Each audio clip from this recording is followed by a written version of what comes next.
Thank you. Good morning, good afternoon. It's my pleasure to introduce Rami Kashou. Rami was born in Palestine and grew up in Ramallah. Rami has three brothers and two sisters. So enough talking about Rami. Let's talk about me right now. How we met, me and Rami. In fact, we met in the last summer camp before the first Intifada, which was where we both were attending this summer camp in Ramallah. We were both on a field trip to the zoo. That day, Rami had lost his lunch. And eventually, at the end of the day, he was sitting next to me on the bus back to Ramallah. So I shared my lunch. It was, we still remember it to this day, it was a sandwich of labane and jibne with some za'atar in it. And it was since that day that we became inseparable best friends. It's been 34 years where I had the pleasure and fortune of seeing Rami bloom and make his magic. Growing up during the first Intifada meant that we had very little to entertain ourselves with. And there was a great deal of suffering, oppression, and loss of life and liberty, and including to the closing of the schools. I had the fortune of seeing Rami create his magic from so early on. It was also a form of therapy and an escape, and I had the pleasure of participating in it. Whether it was sketching on paper or culminating in his curation of the first fashion show of Palestinian embroidered dresses in high school. Rami was a creator. He was unstoppable. Later on, when he moved to LA after high school, he started investing in creating pieces of art that were worn on and off the red carpet, including by celebrities like Erykah Badu and Queen Rania. His designs were innovative and coming with the most unique approaches, from amazing draping to collages of unique fabrics. Rami later participated in Project Runway twice and adorned fashion weeks in LA and New York City. Most recently, as we all went through quarantines, we had a lot of time to reflect on what we do and how we participate in the social justice movement, especially with the Black Lives Matter going on and waking us all again. To reflect, how can we protect our heritage and make a statement? Today, I'm here with you to celebrate what Rami has been creating most recently. Palestinian hand-embroidered dress usually come in elaborate, very unique dresses, each carrying a story, each carrying a history. Today, with Art Project, you're able to wear a mask and have a statement. It's an art, it's a preservation, and it's a celebration of our history. Rami is pure creativity. Whether it comes in his designs or in his amazing cooking, it's unstoppable. And I'm very glad to be here today to share him with you. Please welcome Rami. First of all, thank you to Majlis for this honor. I'm very happy to be here. وكل سنة والجميع سالم for those of you who celebrate. And thank you for making the time to be a part of this conversation. And thank you to Jala. What a gift to be able to have a friend to share more than half of my life with. You yourself are an inspiration to me. So thank you for being present in my life. I am a Palestinian fashion designer who was raised in Ramallah for 18 years of my life. I'm currently residing in New York. I'm a women's wear designer. I launched my business officially in 2003, but ever since I was a young boy growing up in Palestine, I always had the dreams to become a designer, where I was designing my mother and her friends' dresses and what we say in Arabic, ta'im, which is the combination of a jacket and skirt. And because my father was in travel agency, had his own travel agency, he traveled a lot, and my mother brought different pieces of fabrics with her from different parts of the world whenever they traveled together. And I would go with her to the seamstress and draw the design for her. And along with the seamstress, of course, she would create it and make it happen. I can go on and on, but I think basically it started in Los Angeles. That's where my career really started. I feel like there's kind of this two identities maybe that you have, and they kind of merge together in the craft where, you have your LA life, but also, your Palestinian and Arab identity. Do you want to talk a little bit about how these two merge together in your work and in your daily life?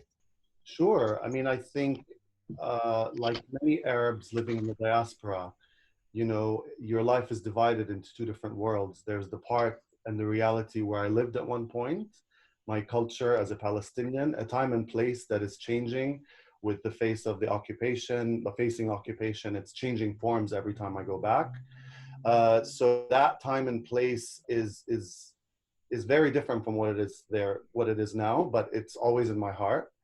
And having lived in abroad since I finished high school, I think also that plays a big part into my work. And I think that this particular project, the art project, is sort of like a marriage between both of my worlds. Because I think a lot of us who live in the diaspora are kind of like partly scattered in two different worlds, and you don't belong here anymore, nor do you belong there. Because whenever you go back after being gone for so long, you definitely feel a lot of differences in the experience. And I think that that's honestly, and I know I'm starting with my latest, but I think the reason why I started this actual project with Tatriz has been a passion of mine for many, many, many years, over probably 2 decades almost. Thus, I think this has been an opportunity that has opened its doors for me, and I took it because I feel like it was something that I could actually, it was tangible, I could create it, and I could actually speak about it. I felt like the timing is right. But also more than anything, I think just like Jalal mentioned earlier, how designing was a form of therapy and a form of escape from a dull reality with the daily interruptions and limitations of the occupation. And schools shutting down. For instance, my school shut down for 2 years at one point, and we moved to the States when I was 14. So I did my last year of junior high and first year of high school in the States. And when they opened, I went back. But I think that the mask project itself has become a form of therapy for me now, during such a dystopian and questionable time that we're all going through and questioning as well. But what you're seeing in the screen here, that's my earlier work. This was inspired by architecture, by Frank Gehry's Disney Concert Hall building in Los Angeles in downtown. And I just wanted to create large volume that just had an airy feel, like it was floating.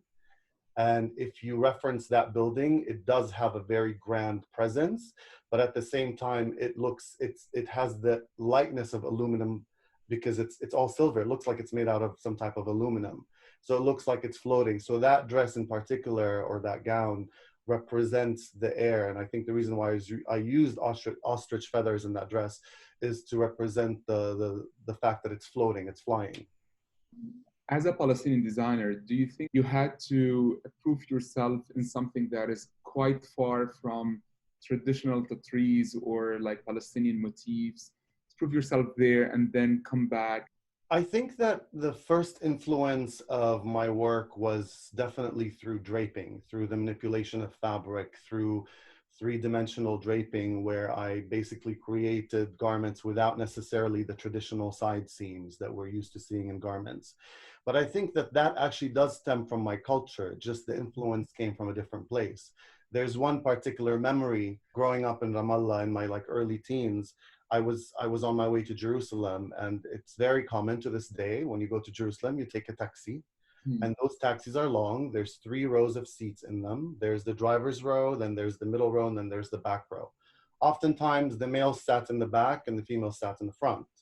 So there was one particular vivid memory where I think was my first influence of just the way fabric flowed, was that there was, and the drive is long. It shouldn't be long. It should be no more than 15 minutes. But due to apartheid, our ride was long with checkpoints and things like that. So there was a veiled woman sitting in front of me and the window was opened. And for the next 40 minutes, I was just admiring the way the fabric danced in front of me and the way the fabric made different shapes.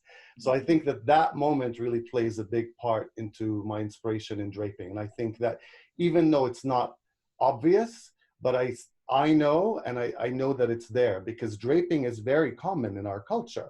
A lot of women drape veils and drape fabric. Even women who wore the twab usually wear the white, thin cotton fabric over their heads.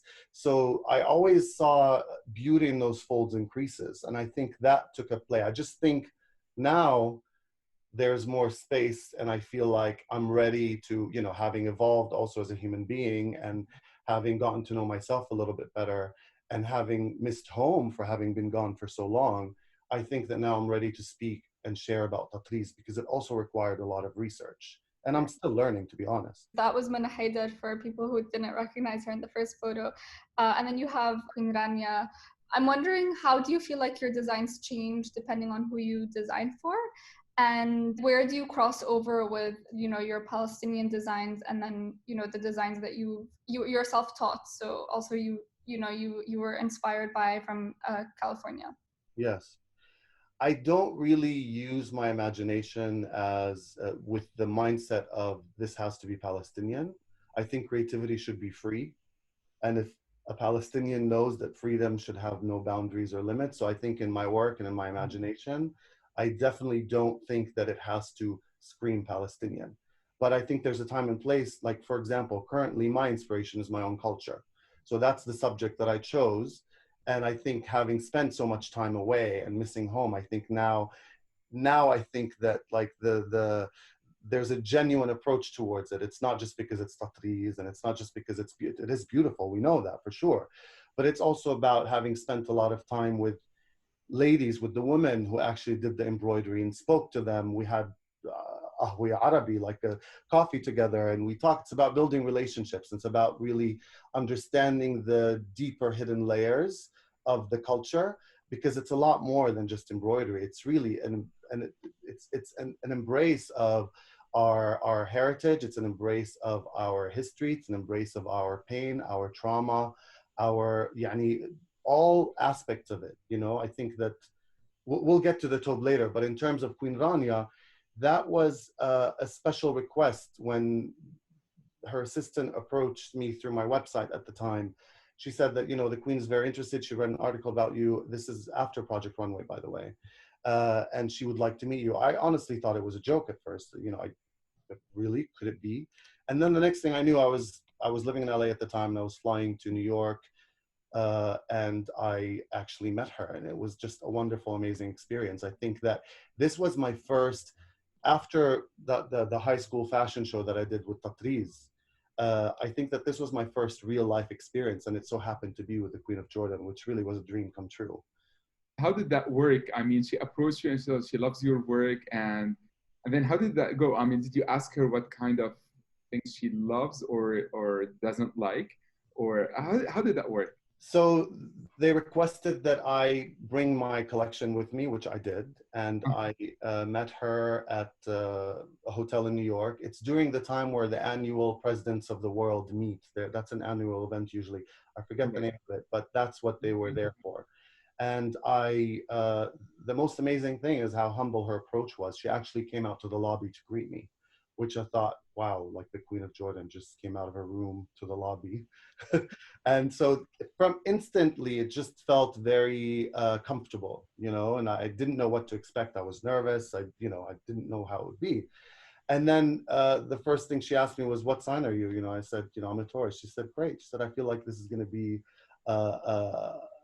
like beyond a business relationship. This is going to be, it was an energetic kind of exchange. I don't know how to explain it, but then the king came out and she introduced me to him. I shook hands with him, which was also a surreal experience. And then once that all happened, I started showing her the samples along with her personal assistant at the time. And she, then after our meeting ended, I went back to LA and they emailed me the styles that she was interested in. And following that, they emailed me again asking if I could design something of, with tatriz in it. And this was one of two pieces that I designed for her. I draped that kaftan-like evening dress that she wore. I'm not sure which event that was actually, but it was a dream come true for me, really. How did you get the size of the queen? Well, with this type of draping, it doesn't have a particular size. It moves and takes shape. So it's not necessarily meant for a particular body. It works for a lot of different women, really, So we're moving on now to the Palestinian tatriz. And do you want to tell us a little bit about the specific project? Sure. I've been, my family live in Palestine, so I go to see them once a year. And every time I go, I've been collecting pieces. I'm either buying embroidered pieces from the local ladies who are doing it, and then eventually that transitioned into meeting Nasser and Ahmed, for example, who work in Tatriz. They're super, Nasser in particular is very, very, very talented, super passionate about Tatriz. When I met her over coffee one day, she showed me over 200 pieces that she embroidered with the most beautiful colors. So that's when the relationship started to build, and I started to get to know a little bit more about their backgrounds. It was once upon a time much more difficult to have access to have dialogue with these women, because oftentimes they're villages and you had to know someone who knew them to be able to get to them. But I think the technology is playing a role where I think the connections happening a little bit easier. And me being there frequently, I think that also helped. But I started collecting through the years. So these pieces that you're seeing from the masks, they're pieces that I've really been working on for years. I just decided now it's time to share them. You know, I collect pieces that I'm not willing to give away or share with it because they're so valuable to me. Like I have them framed and hanging, and there's ones I want to frame and hang, but it's very personal. It's part of my childhood. It's also part of our heritage and my heritage. And it's a story about the women. It's a story about the celebrations and the weddings. They actually plan these taubes to go for. Jalat's mother was an inspiration to me because every time I would go and see him when I was a kid, she would always be wearing the most beautiful taube.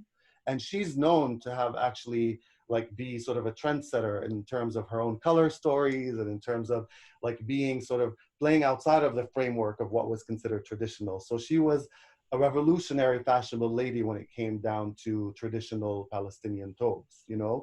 So I'm grateful for that, to having access to real people who actually played a role into introducing me to such a beautiful art form that actually I think now is endangered because I think technology is playing a big part of it, where the machine is taking over the hand embroidery. But even though it's passed from one generation to another, I think that also the limitation of the occupation plays a big part in what happens due to checkpoints, due to difficulty of being able to move from A to B, from one neighborhood to the next, to be able to import export. For example, there's a major shortage from like a variety of fabrics to pick from.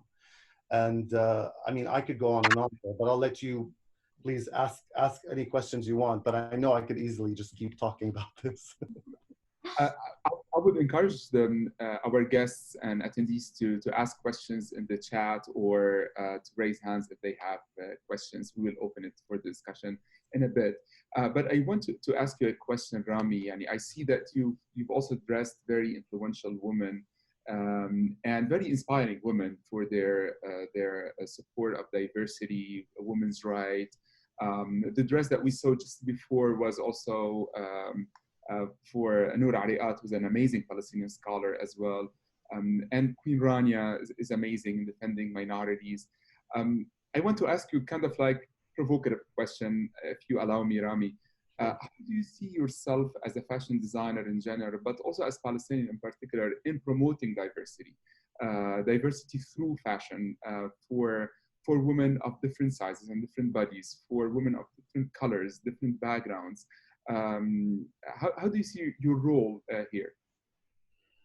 I mean, I think that, first of all, being a human being, then being a Palestinian, then being a designer, I think those are all, you know, components that play a role in that, you know. I think that having worked hands-on with women in terms of custom pieces, I've worked with women with all different shapes and sizes.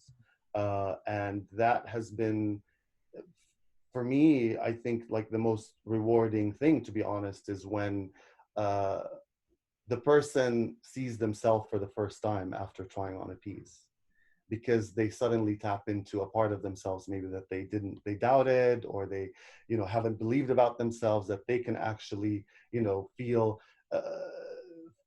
strong and feel good and I think that the role of a designer is to help someone be in touch with what already exists. The dress is just an instrument. It's not really, you know, the end result. The end result is really, I think, that to be able to translate that and help that happen through the process. And it's also about learning about these women, understanding them and understanding what are their strengths, what are their insecurities. And just like we all have insecurities, but I think when when you have the experience of, you know, doing fittings with different people, somebody may not like to show off their shoulders, somebody may not feel comfortable about showing off, you know, a certain part of their body, but it's also about, you know, this might not be the right cut for you, but why don't we try this one, for example? It's really about trying to think a little bit more openly.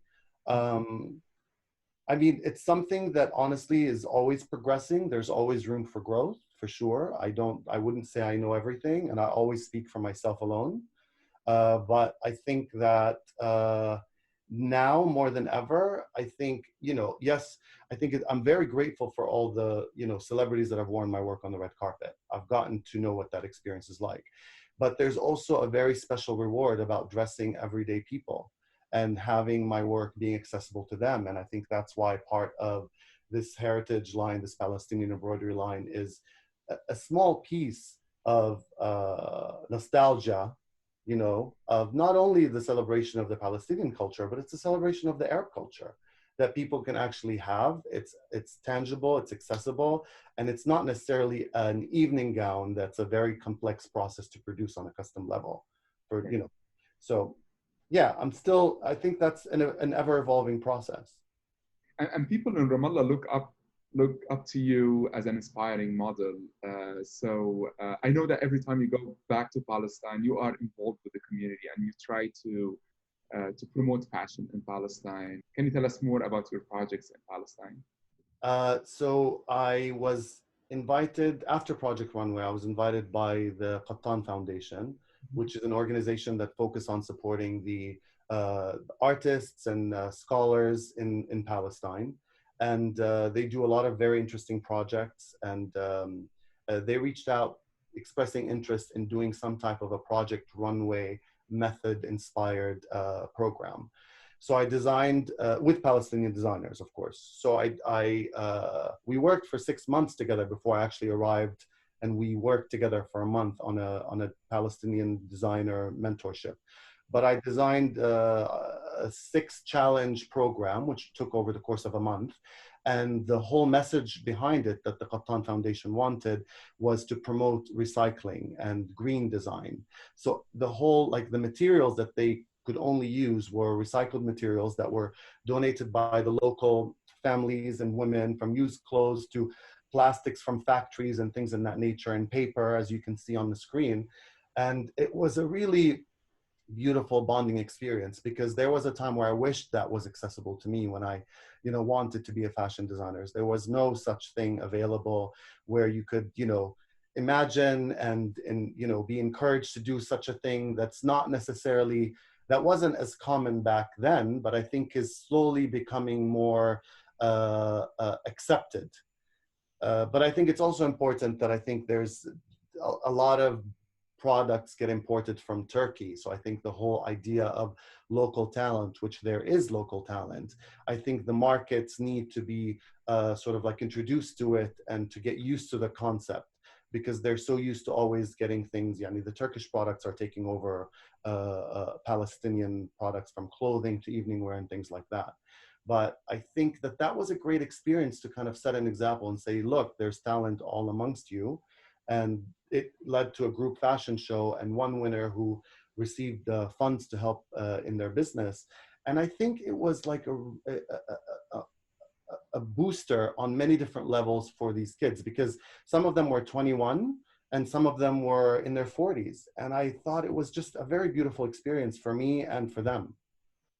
How do you feel education and craft making is different in Palestine versus what you saw in the US? Well, I mean, I think we always have to go back to the basics. There's a lot of limitations for Palestinians. So I think there's a very different playing field that it's almost impossible to compare. You know, when you don't have the freedom of movement, you're not going to be able to go to Jerusalem, for example, and buy fabrics. Because, you know, if there is a selection of fabrics anywhere in the West Bank, you would maybe go to Jerusalem or to Jordan. So when I think checkpoints make it a lot difficult for people to A, communicate, and B, to go from, like I said earlier, A to B. So I think that it's almost has to be done based off a very, very different reality, you know? And I think due to the economic reality there due to limitations. I think that also not everyone can maybe afford to buy a designer. I think it's important to also consider that. But I think that it's changing, because I think the younger generation is more expressive, and I think that people are becoming a lot more receptive. I think in the States, you know, you have access to the global market, whereas, you know, Palestinians don't have access to the global market. And if there is a crack where they do have access, you have to tack on so many cost of, you know, import export for things to move around. And there's a lot of different steps. For example, even I was reading recently about a line that was producing in Palestine, and how they have to pay a shekel for each checkpoint from Gaza, from the factory, in order for it to get to Ramallah, and how much additional cost has to be built into that maybe a designer here wouldn't endure, for example. So I think these are all playing factors in how designers, you know, what are their limitations and what they're capable of doing and what they can do. I think, you know, it's just they're completely different markets due to completely different realities. I think, Rami, what you did in Palestine is really amazing. Even not just like in terms of like bringing fashion to Palestine, but just like being this influential, I would say, but even inspirational person to a lot of kids in the West Bank who would see Elie Saab from Lebanon succeed in Paris, but would never think that it's possible for a Palestinian to succeed in this demand. And I think you are a great inspirational for a lot of people, just like to say, oh, if Rami Kashou can do it, then I will be able to do it, and I will take it from there to somewhere else. And it's very courageous on your side to do it, and I think it's bravo for that. I really admire you for this. Thank you. Someone asked, have you noticed any trends in North America that take inspiration from your heritage? I've seen several inspirations from the heritage, and I've seen, you know, in more than one part of the world where there's the inspiration. I think, you know, globalization has influenced a lot of different people, and I think I've also seen cultural appropriation from our work, and I think that is ammunition for me to even forge ahead and saying, why can't it be me? Why can't it be anyone else, really? You know? And I think that this part, not to like segue from that question, but I have, so the answer is yes. And I turn that into inspiration, really, of not to duplicate what's happening, but to really say, okay, so that means that this is more also of a creative responsibility just as much, you know? So how do you feel like when you see like certain brands trying to create dresses with a Palestinian kufiye or Palestinian embroideries and make it to the general public market? And sometimes they brand it as Israeli designers. And some Israeli designers would use also those kinds of Palestinian. It's very simple. It hurts. And I think it hurts a lot of people because we are a hurt people. So it's like, what's left, you know? Dignity, freedom of movement, tatriz, za'atar. It's like the list goes on and on and on. So you think that, okay, well, then I'm going to do it. I have more entitlement to do it. I'm Palestinian. This is my heritage. You know, I want to express my pride through my work. And it goes back to that it hurts. I mean, I don't think it's ethical. I think that I've seen this happen, and I've seen discussions about it and how, you know, how little people know about where some things come from. So I think that's why it's important to really talk about not just, oh, here's my design, but it's also about where does it come from and how does it happen, and, you know, what's the story behind it? Because tatriz itself is a very rich, multi-layered subject. It's a story about the women who make them, sometimes their personal stories. It's a story about that it's a symbol of solidarity. It's a story, it's also a visual reminder about the lay of the land. It's about the nature, about life, about all our surroundings. It's about the struggle. It's about the celebrations. So it's a multi-loaded, emotionally charged subject. So I think that that's why I feel like, you know, I think if we just sit in the background and just watch this happen, we're not really doing anything about it. I think it's important to start to be proactive. And it's in a way a form of showing the world, look, this is our humanity. You can actually learn something different. That's a fact. That's why I call it masked chronicles, because they are chronicles, are facts of stories in real life. And they're oftentimes masked under the headlines of the news and the media. So I think that this is sort of a way to communicate through a visual voice and through an artistic voice and also through discourse. Where do you draw the line between inspiration and cultural appropriation? I've certainly become more aware of that subject. Um, I think that the line is drawn very differently depending on people, but I think that when it comes down to a specific cultural design element or technique or something, I think that it's important. We were just having this conversation, Jalal and I, about a certain print, and that I learned that it's actually coming from, that it's really beautiful, but it comes from Aboriginals in Australia. And basically I didn't use it because I knew that that probably would not be appropriate. It just wouldn't be ethical. And that if I were to do it, the proceeds have to go for those people. And I think that's why it's important to mention this as part of this particular project, is that this is a very new, kind of like the birth of a new brand for me. That's an extension of the Rami Kashou brand. And it's an idea that I had that I wanted to test the market with. I wanted to see what the response is. And I'm in the phase 1 process. But phase 2, there's a lot more things that I would like to incorporate, which actually is also partnering up with an NGO and starting to do broader work for the project to expand and grow, where there's a positive difference that's happening in children's and women's lives, you know, that come from underprivileged realities and communities, especially in Palestine. So I think that it's just, I'm in the phase 1 process where I'm, you know, putting all the pieces together and the operations together and solidifying that. And then, you know, making sure that the sales are going to bring, you know, a right, you know, a profitable or a reasonable amount for an organization before I show up and say, hey, I just want to do this because, hey, I just want to, you know, I think I have to build momentum. I have to build sales first in order to be able to really contribute where it's actually effective. Definitely. And I feel like this is a good transition into your current project that you're working on. Do you want to start talking a little bit about this? Sure. I called it Audit Project because Audit is universal. It's land. Land is for all humans. It's not just for one group of people or another. I think that's a reflection on what's happening all over the world, to the Uyghurs in China, to Palestinians in the West Bank, to, you know, you name it. The list goes on. It's endless, to all the wars that are happening in Syria, Yemen, Iraq. Every human being has rights to land and natural resources. And I think that's part of our, you know, that's a big problem, where a lot of people are being converted into refugees. Same thing goes towards, you know, Palestinians, with the refugee crisis is taking action as we speak. You know, it's more Palestinians are becoming refugees. And I think that the idea of land for also Palestinians and Tatriz is also, it's an appreciation and an honoring to the land. And Tatriz is a language that actually expresses that.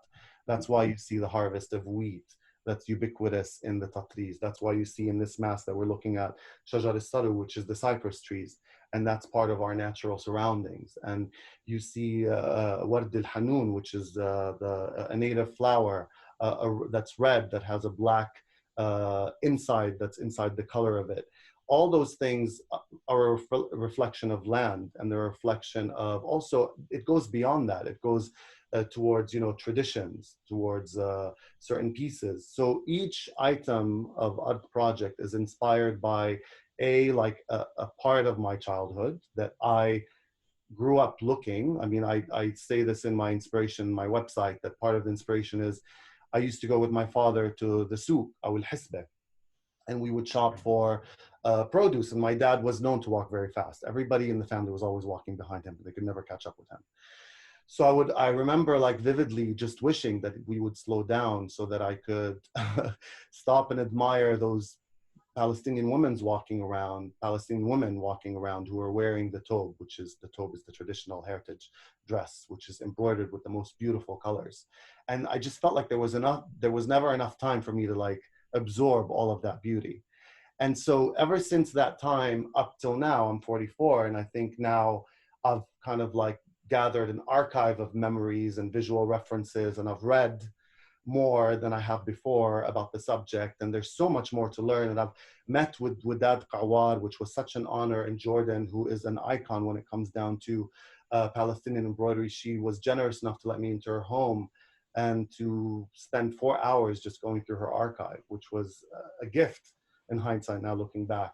I think that all those moments in life play a part into this little project of face masks. You know, it's not just a face mask, it's a celebration of culture. It's a tunnel to tell stories about the Palestinian heritage and culture. It's also a platform to showcase the beauty and our appreciation for life and respect for land and culture and humanity. It's a lot of different things. It's also a story about the women who spend hours, if not weeks and months, actually sitting and hand embroidering them. It's about, you know, women passing these this very unique and masterful craft from one generation to the next. Right. Of course, you see al-kafiyya al-hatta, because that's always very symbolic, and we've seen a lot of masks with kafiyya and hatta. I just wanted to do my interpretation of it. I think the lines and textures of hatta are so rich that I just wanted to translate it in a way that is that really kind of like showcases all the different textures that it embraces and what it means. So it's you know it's an emotional product, I think, for me especially. So Hussam Abu Libdi is asking where we can get those masks from. Sure. They're all, I created a collection of limited edition masks on my website, www.ramikashou.com. Everything is there, and I ship, you know, worldwide. So it's a little piece of home, at least for me. That's one of the meanings for it. Hi. Hi. Hi, good to see you, Rami. You too. I have a comment and a question. The comment is that Rami, in his other life, cooking, incorporates all his creativity into cooking. And it's so amazing to see the food that he creates, not only beautiful, filled with beauty and fashion and creativity, that every time he posts anything makes you super hungry and you just want to hijack his apartment, go and eat with him, because it's just really, really not only art in fashion, but it's art in food. And my question to you, Rami, is you mentioned earlier that the art of embroidery kind of disappearing a little bit. And I was wondering if there is any initiative to encourage young generation to learn this craft, to preserve this Palestinian heritage, and to not let it die, because you know, our mothers and grandmothers, they love it, they've done it. But the young generation relying on the new machineries and technologies, like it's nice, I can, you know, they don't appreciate the art as is. And if there's any initiative to preserve this art, and if there is anything that you would do to reach out to the Palestinian community inside Israel, who I know there's a lot of them would love to be part of this kind of creative work that you do, but they don't know how to. Right. I mean, that's a good question. I definitely think there's a disconnection between where I go and where I visit, and not being able to have access to that part, even though it's very close. I don't really have access. So there's already there a disconnect. But I think through the help of an organization, you know, to be able to connect and with other Palestinians all over the world, really, I think that is possible. I think the intent behind what I'm doing is also to preserve this heritage, but that's just a small part from a much bigger picture that really becomes collective. I mean, I have to give credit for Wafa Ghanem, who wrote the book Tatlis and Tea, who's always speaking about the subject and teaching, doing workshops. Wafa Nasser in Palestine, who has been a great source of knowledge and inspiration. It's really about building networks and communication, because I think Tatriz is not just a process of embroidering. it takes a long time to build those relationships and harvest them and cultivate them, you know? And I think that that's a part of it. I think it's really about connecting. And I would like that. And I think there are organizations out there, hopefully, that I will reach out to and see if, you know, through their resources, we could do something more about it. I think this is a beginning of something. Excellent. Yeah. Thank you about the food comment, by the way. Let's The food for me is also like a way of reconnecting with my my childhood and my culture, and it's another form of nostalgia for me. So I think it also plays a big part in this, you know. And I think I separate them. I have a separate page for food and that I don't promote. I just, whoever wants to follow follows organically. And then I have the design page, but who knows, maybe one day they'll both be merged together. Hi everyone. Hi. Hi, Rami. Thanks. The presentation was really, really great, Rami. I wanted to ask you, going off the conversation that we had before about you working with local designers in Palestine, what do you think the future of Palestinian fashion is under Israeli occupation and apartheid? I think that there's so much talent and potential, but it's sort of like capped, you know? And I think that as long as there are limitations of having access to fabric and materials and machinery, there will always be sort of like a limitation for that to grow and evolve. I think there's a lot, like for example, Birzeit University, which I spoke to a class of designers there at one point, and architects. Now they have a program for fashion design. It's a general program, but it's a step in the right direction, you know. Qattan Foundation doing something for like this program, Mashru' Mudawwar, which is recycled competition that I mentored the designers for. That was sort of like a breathing, like it was like a breath of fresh air for these people, for these kids, to be able to do such a thing, because there aren't enough programs like that. And after, you know, we only had space for 6 designers, but after the story went out and the word went out, so many people emailed me, who lived there, who wanted to have access from all different cities and towns, who wanted something like that. So I would love to have the opportunity to do that again. But, you know, I'm a one-man show. Like, I would need the help of an organization. I don't think I can do it alone. But I think it's important. But I honestly, back to the question, I think it will always be limited. And living a life where, like, you know, all you know is what's happening today and you don't know what tomorrow's like.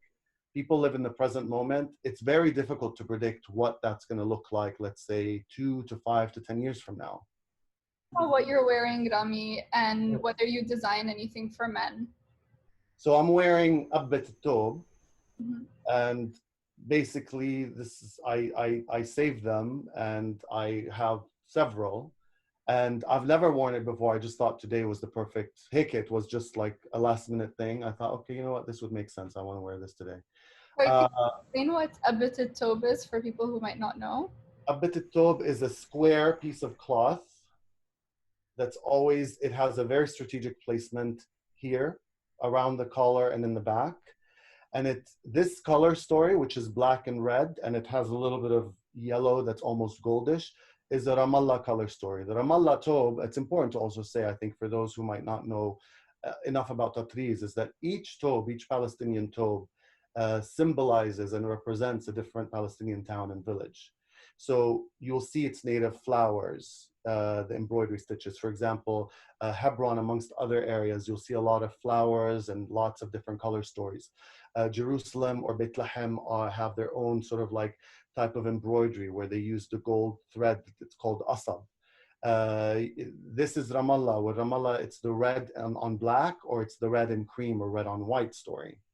And Gaza is very vibrant, has lots of different colors and stories. So the Tob goes beyond just also, again, like pretty motifs and things like that. It's an identification. It's a form of identification.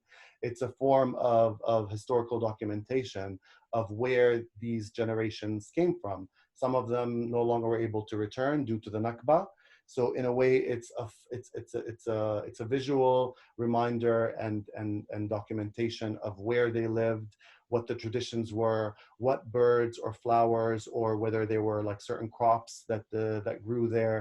It's a story, like it's coded language that if you really look with a magnifying glass, you'll get to see a lot more than what you see at first sight. You know, it's a way, it's a powerful language, I think, and I think I'm just trying to show that and share about that and even learn more about it as I work. So that's what I'm wearing. Abet Tob. This question is from Ghadir Tarazi. What's next for you? Where do you see yourself growing into both your personal and professional level? What's next for me is to build off of what I just started. I feel like this is a new extension of my business experience, my design experience. It's an extension of myself also as just a human being in life, having just observed the world and the way the world operates.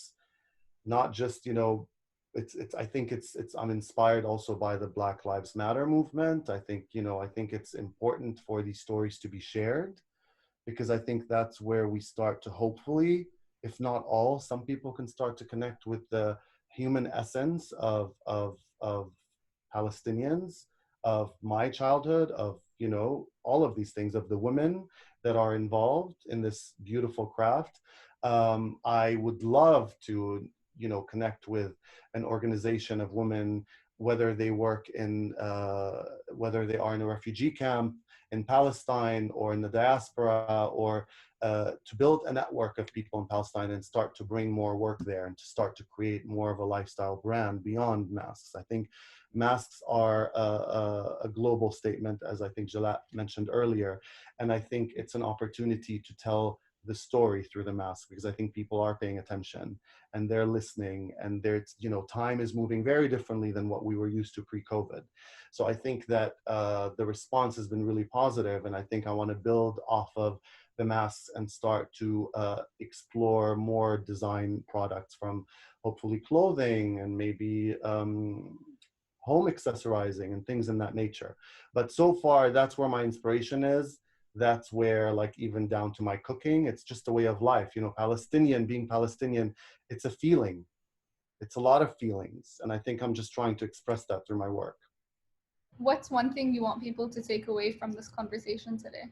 Talk about Palestinian embroidery, share about it, read about it, learn about it, because it has a lot of hidden secrets that I think deserve attention.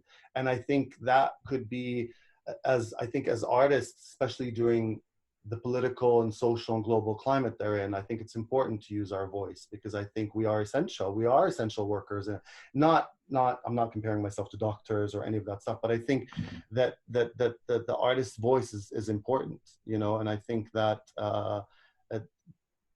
I think it's important to have the conversation, and I hope that today is just the beginning of that.